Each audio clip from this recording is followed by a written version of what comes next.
On New Year's Eve, my parents radiated joy as they watched my younger brother, Jake, spin around with his new house key, proclaiming that we had given him a future. I remained silent until I handed them an envelope, and the moment they read what was inside, their joy shattered like glass. The dining room was illuminated by the soft flicker of candles, the table cluttered with remnants of pumpkin pie and crumpled napkins. Thanksgiving at the Thompson household was winding down, the air thick with the aroma of roasted turkey and unspoken tension. I sat at the far end, picking at a cold dinner roll, my gaze drifting to the centerpiece, a gaudy arrangement of fake leaves and pine cones that my mother had fussed over for days. The conversation revolved entirely around Jake now. My younger brother lounged across two chairs, grinning as if he had invented the holiday himself.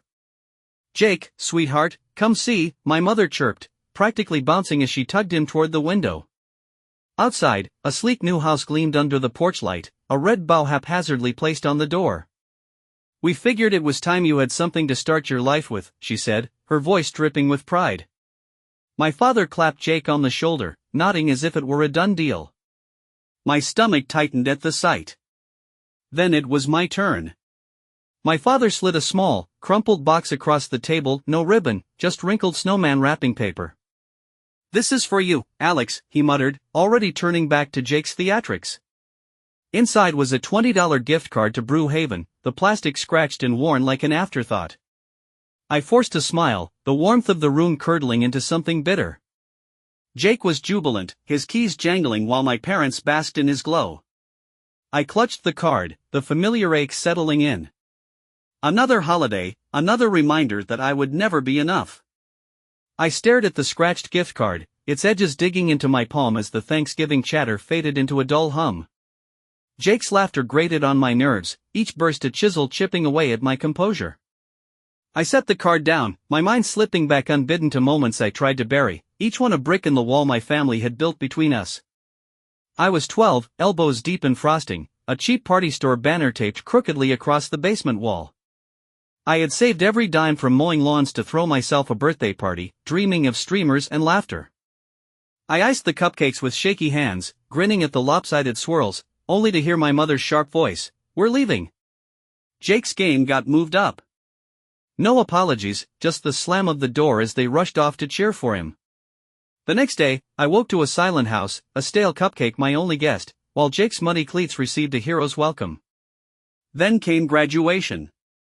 I stood on that stage, valedictorian sash heavy with pride, my speech echoing through the auditorium to thunderous applause. I scanned the seats, heart pounding, only to spot empty chairs where my parents should have been. Later, I found them at Jake's JV baseball game. He sat the bench, but they stayed, snapping photos of him like he had won an Olympic gold medal. My phone buzzed with a curt "proud of you," no punctuation, no presents, while his participation prize hung in the hall. The worst cut deeper. At 19, I sat at the kitchen table, student loan forms spread out, my throat tight. I asked about my college fund, money I had funneled from warehouse shifts, trusting my parents to guard it. My father's eyes slid away, my mother mumbling that they had to borrow it for Jake's coaching, he needed the edge. No repayment, just my loans piling up while Jake swaggered off to college on a scholarship he had barely qualified for, his private lessons paid with my future. Back in the dining room, Jake's voice snapped me to the present, crowing about the new house's features.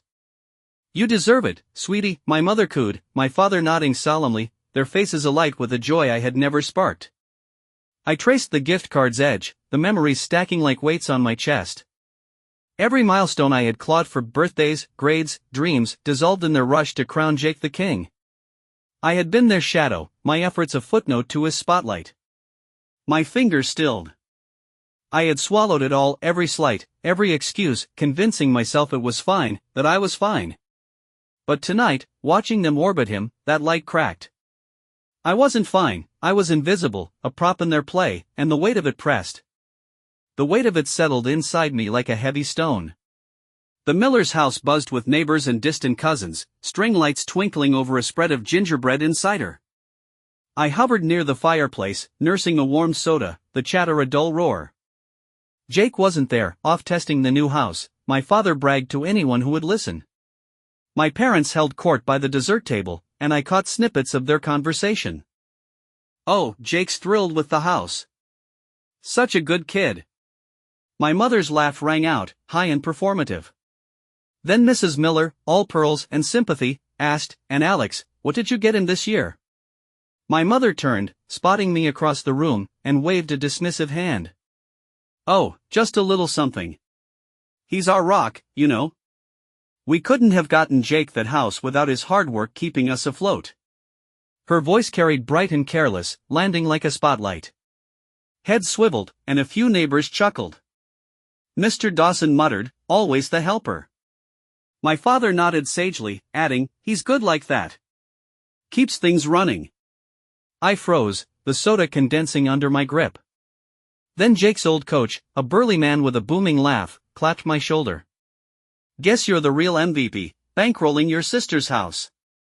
The room erupted in laughter, clinking glasses, a chorus of "Oh, that's sweet." My mother grinned, oblivious, while my father toasted the air across the crowd.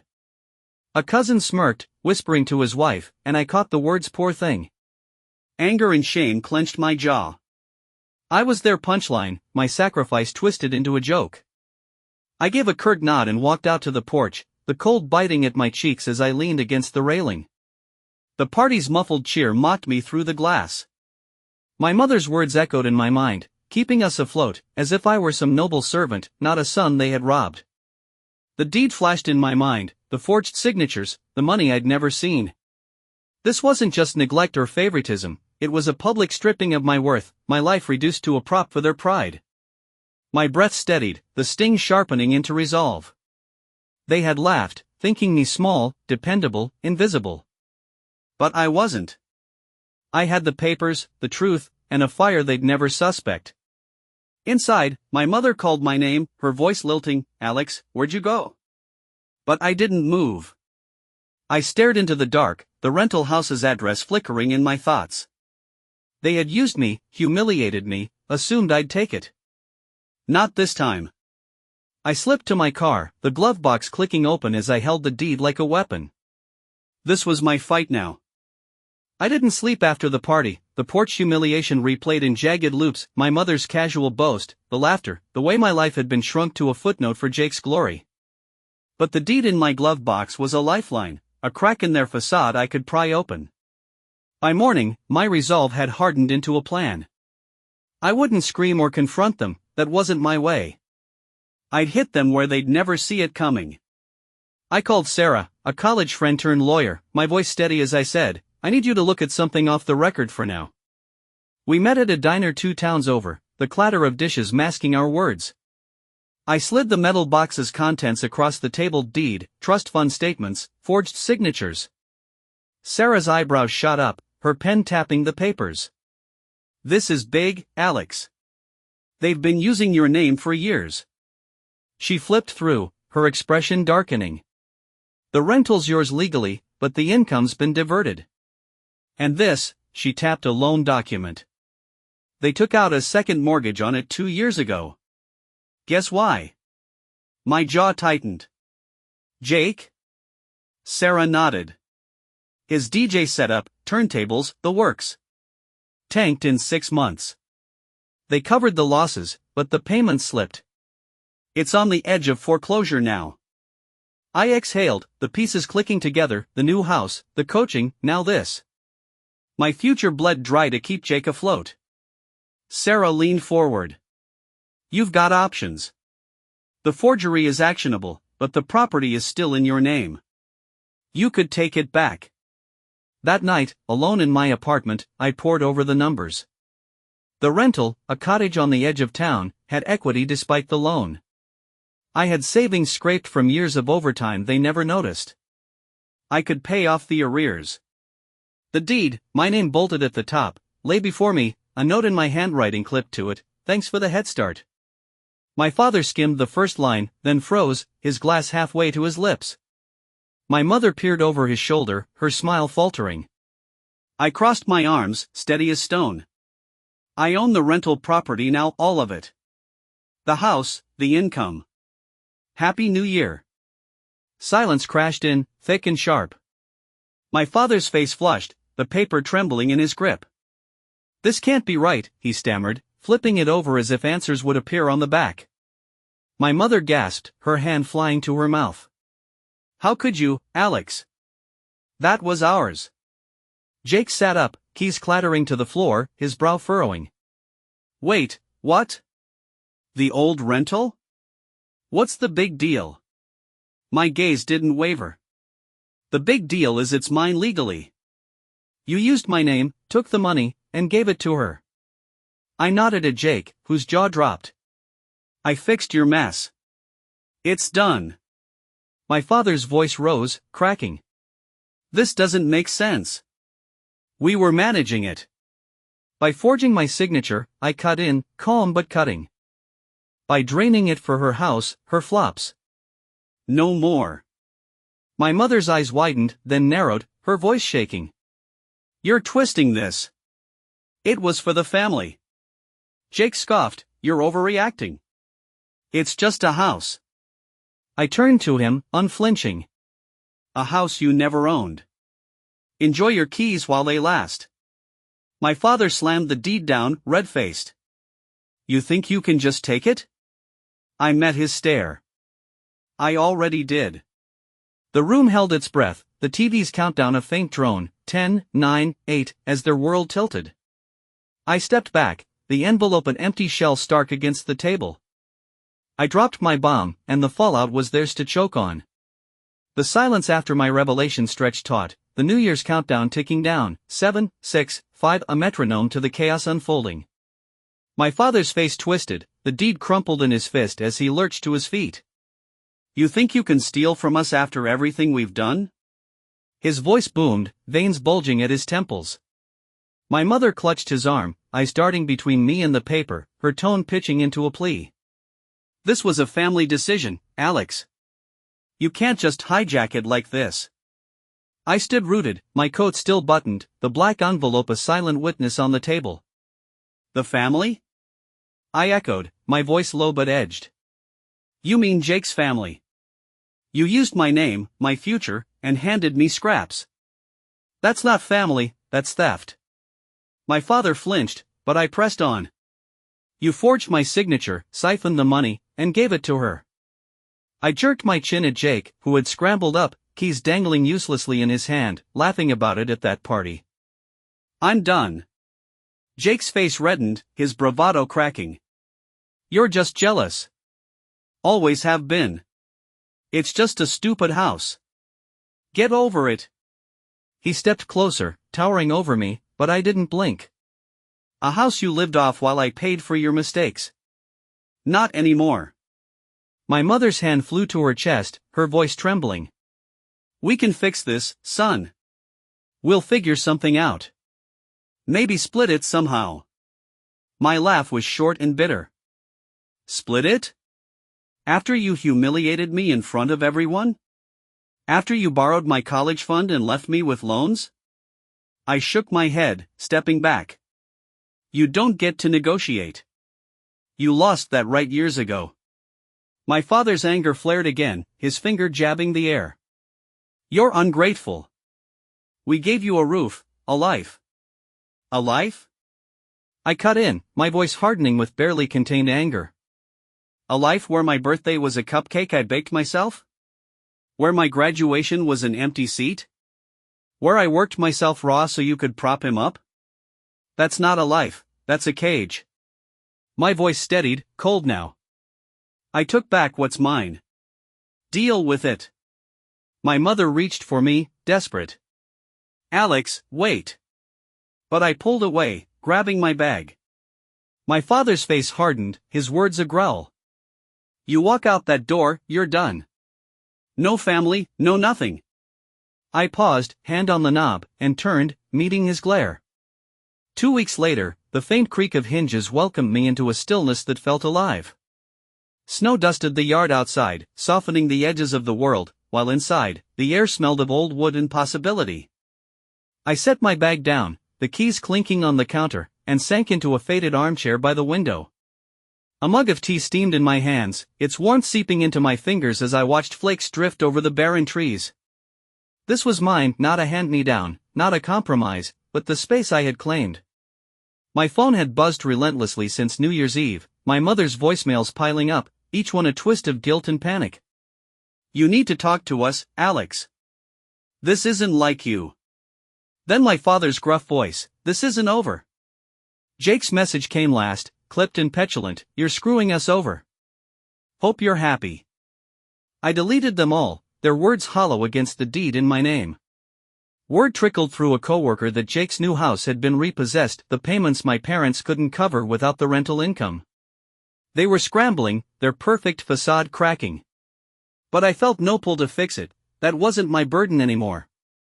I rose, tracing the cottage's flaws, the chipped paint, the uneven floorboards, seeing not ruin but potential. This wasn't their investment anymore, it was my home. I had spent years bending to their needs, my own dreams tucked away like forgotten laundry. Now I could breathe. The silence wasn't empty, it was mine to fill. I pictured a garden out back, bookshelves along the walls, a life shaped by my hands. My parents didn't call again that week, their silence was louder than their pleas. I didn't care. The cottage stood as proof that I had outmaneuvered them, turned their deceit into my victory, not revenge, but freedom. I sipped my tea, the steam curling upward, and felt the tension unravel from my shoulders. The snow fell thicker now, blanketing the world in quiet, and for the first time, I didn't feel small. I wasn't their shadow or their safety net. I was Alex, whole and unbound, in a place that answered only to me. The past was theirs to wrestle with, this moment, this house, this life, it was mine, and I was finally home. Months bled into years, the cottage transforming under my steady hands. Spring brought a garden of lavender and tomatoes hugging the fence, its earth rich with my care. Inside, bookshelves lined the walls, their spines a patchwork of my quiet nights. The chipped paint was gone, replaced with soft blues I had rolled on myself, the floor sanded smooth. The house wasn't just a refuge now, it was a mirror reflecting a life I had built beyond their reach. My parents faded to echoes, an occasional email slipping through, "Hope you're well," laced with a stiff, "It'd be nice to hear from you." But I let them pile up. A cousin mentioned they had sold the old house, downsizing to a condo. Their finances were fraying without the rental's cushion. Jake drifted, his charm dimming as gigs dried up, no one left to bail him out. My mother still bragged about her 2 kids at church, but I knew the truth in their story. I had been erased long before I walked away. I didn't mind their unraveling, it wasn't my victory. It was their consequence. I stood at the kitchen window one winter evening, a blanket draped over my shoulders, watching snow pile on the lavender stalks. The cottage creaked, settling into the cold, its warmth wrapping around me like a promise kept. I had stopped waiting for apologies, for recognition, for a love they couldn't give. The garden grew, the shelves filled, and my days unfolded on my terms. I wasn't lonely, I was enough. Years ago, I thought freedom meant their approval, a seat at their table. Now I saw it for what it was, letting go. I didn't need their guilt or their grudges. The cottage was mine, not because I had taken it, but because I had made it. Every nail, every bloom, every quiet morning. Jake might still chase spotlights, my parents their pride, but I had found something better, peace. The wind howled, rattling the panes, and I pulled the blanket tighter, a faint smile tugging at my lips. I had never needed them, not their house, not their praise, not their limits. The snow fell, endless and soft, and I knew it, I was exactly where I belonged, not a shadow, not a tool, but a man who had carved his own path. That was my win, and it was worth more than they'd ever understand. Felt different, not a plea or manipulation, just an acknowledgement. I tucked it under a paperweight and went about my day, not committing either way. A week later, I drove past my parents' condo, a detour on my way to a client. Their car sat in the driveway, smaller than the luxury sedan they'd once prized. I slowed but didn't stop, some wounds weren't meant to be reopened. But that night, I found myself dialing Sarah, my lawyer friend who had helped me claim the cottage. "Tyler's getting married," I said when she picked up. "You going?" she asked, no judgment in her voice. "Don't know yet. Whatever you decide, it's your choice now. That's the point of everything you did." She was right. The cottage wasn't just a house, it was the freedom to choose my own path. The morning of May 15th arrived with a perfect blue sky. I stood in front of my bedroom mirror, adjusting a tie I rarely wore. I decided to go, not for reconciliation, not for them, but for myself. I wanted to show I could enter their world on my terms and leave just as freely. The wedding was at a small vineyard 2 towns over. I parked at the edge of the lot, watching guests filter in unfamiliar faces, likely her fiancé's family. No sign of my parents yet. As I approached the rows of white chairs facing an arbor, Tyler spotted me. She wore a simple dress, no elaborate gown or veil. Her face registered surprise, then something unreadable. "You came," she said, meeting me halfway up the grass aisle. "Thought I'd see what all the fuss is about," I replied, aiming for casual but landing somewhere more awkward. She nodded, her eyes flicking past me. "They'll be here soon. I'm not expecting a family reunion." "Good."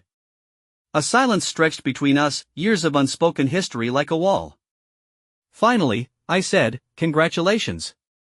"He seems normal," she finished with a small laugh. "Regular job, regular family, no drama." "Sounds like an upgrade." She looked at me directly. "I sold the house, their house, last year. Couldn't keep up the payments." I didn't respond, I didn't need to. We both knew the score. "You were right," she said, surprising me. "About them. About everything. Took me losing it all to see it." Before I could respond, a murmur rippled through the gathering. My parents had arrived, my father leaning heavily on a cane, my mother gripping his arm. They hadn't seen me yet. "I should go," Tyler said, "bride duties." I nodded, stepping toward the back row of chairs. "Ethan," she called softly, "thanks for coming." The ceremony was brief. I kept to myself, positioned where my parents wouldn't easily spot me.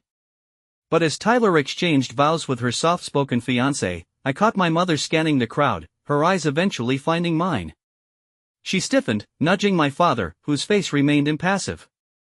During the reception, I stayed on the periphery, nursing a single glass of champagne. I decided to leave before any confrontation, having made my point by showing up. But as I set my glass down, preparing to slip away, my father appeared at my elbow, older and friendlier than I remembered. "So you came," he said, his voice rougher than before. "I was invited." He nodded, eyes on the dance floor where Tyler swayed with her new husband. "Your mother wanted to come talk to you. I told her to give you space." I couldn't read if this was a peace offering or just an observation. "How's the cottage?" he asked, surprising me. "It's home." "Good." He tapped his cane against the ground twice, a nervous gesture. "We made mistakes, Ethan." I looked at him directly. "You did." No excuses, no justifications, just acknowledgement. It was more than I'd expected but less than what was owed. "Enjoy the wedding, Dad," I said, the title feeling foreign on my tongue after years of disuse. I left without speaking to my mother, without extended goodbyes, driving home to my cottage under a sky splashed with sunset colors. I felt neither triumph nor regret, just clarity. They had been my cage, but I had found the key. The cottage, my home, waited for me at the end of a winding road, not a statement or revenge anymore, just the place where I belonged. As I pulled into the driveway, the porch light welcoming me back, I realized some healing doesn't come from forgiveness or reconciliation. Sometimes it comes from building something new from the wreckage of what was lost.